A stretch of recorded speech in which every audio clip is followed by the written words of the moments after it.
Merci d'avoir choisi Watch Web TV. Madame, Monsieur, bonsoir et bienvenue dans Fait du jour de ce lundi 17 juillet 2017. Dans la soirée de ce dimanche, un bar situé à la 2e avenue de la zone Bouiza a été victime d'une attaque à la grenade. Selon des témoins, près d'une trentaine de personnes auraient été blessées. Jusqu'ici, l'auteur n'est pas encore identifié. Les habitants mettent en cause le délestage. Les criminels profiteraient de l'obscurité pour commettre leur forfait. Un reportage de Dorine Yungeko qui s'est rendu à Bouiza. Du sang et des impacts sont encore visibles sur la scène du crime à la 2e avenue de la zone d'Obguiza, devant un bar appelé chez les gendarmes. C'était vers 20h30 de ce dimanche qu'une grenade a explosé à cet endroit, faisant beaucoup de blessés, selon un témoin trouvé sur place. Aucun mort n'est signalé jusqu'à présent. Je rentrais d'Obuyenzi. Arrivé tout près du kiosque Coca-Cola, j'ai voulu traverser quand j'ai vu tout à coup un véhicule qui descendait cette avenue et là une explosion a retenti. Au lieu de traverser, j'ai fait demi-tour et je me suis caché derrière le kiosque. Le véhicule a continué sa route. Il y avait un taxi qui filait ce véhicule, mais ce dernier a accéléré et pris la direction vers l'hôpital Prince-Régent Charles. Un autre taxi venant du centre-ville est arrivé et celui-ci a transporté les blessés à l'hôpital. Moi, j'ai continué mon chemin et en cours de route, je suis tombé sur d'autres victimes. J'ai encore aidé à les mettre dans des voitures qui les amenaient à l'hôpital. Il y avait beaucoup de blessés. On a aidé de tous les côtés. On ne pouvait pas compter. Ce qui est sûr, il n'y a pas eu de mort et on n'a pas entendu que quelqu'un aurait succombé à ses blessures à l'hôpital. Les délestages de plus en plus fréquents dans la capitale sont désignés comme la cause de la recrudescence de la criminalité dans la zone d'Obguiza. Une des victimes de cette attaque dit que les criminels profitent de l'obscurité.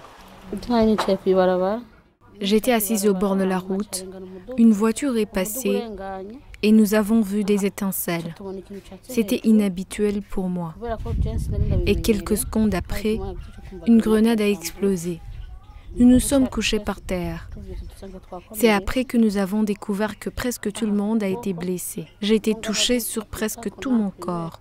Je ne sais pas s'il y a des morts ou pas, parce que ça s'est passé tard dans la nuit. Lorsqu'on est arrivé à l'hôpital, on était presque une trentaine. Je demande à la police de bien assurer notre sécurité. Il nous faut aussi de l'électricité, car les criminels profitent de l'obscurité. Si le quartier avait été éclairé, on aurait vu le criminel. Giza devient une cible des attaques à la grenade ces jours-ci. Le 11 juillet dernier, l'explosion d'une grenade avait blessé 4 policiers devant les bureaux de cette zone. De son côté, le ministre de la Sécurité publique, Alain-Guillaume Bunyoni, affirme que ces cas d'attaque à la grenade sont une manière de semer la panique parmi la population. Il tranquillise cette dernière que ces cas sont en train d'être traités. Des investigations seraient en cours. On écoute le ministre de la Sécurité publique, Alain-Guillaume Bunyoni. Ces cas de jet de grenade, comme nous l'avons déjà dit, ce sont des manières terroristes de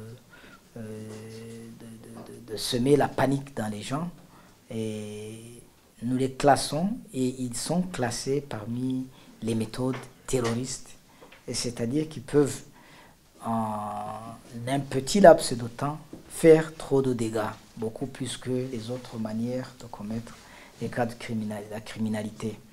Et au Burundi, on ne dirait pas qu'il y ait une situation grave parce qu'il y a eu ces jets de grenades.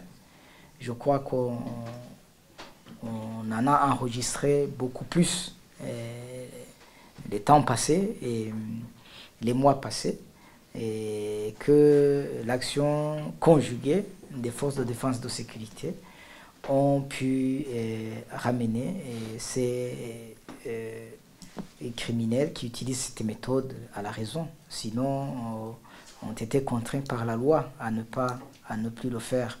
Actuellement, on a ces cas isolés que nous sommes en train de gérer avec une investigation approfondie, et quelques suspects sont déjà appréhendés. Et le ministre de la Sécurité publique, Alain-Guillaume Ougnoni, s'est exprimé au cours d'une conférence de presse qu'il a animée cet après-midi. Et ce sont des propos recueillis par Sheila Irambona. Et voilà, c'est ici que nous clôturons ce fait du jour. Merci de l'avoir suivi.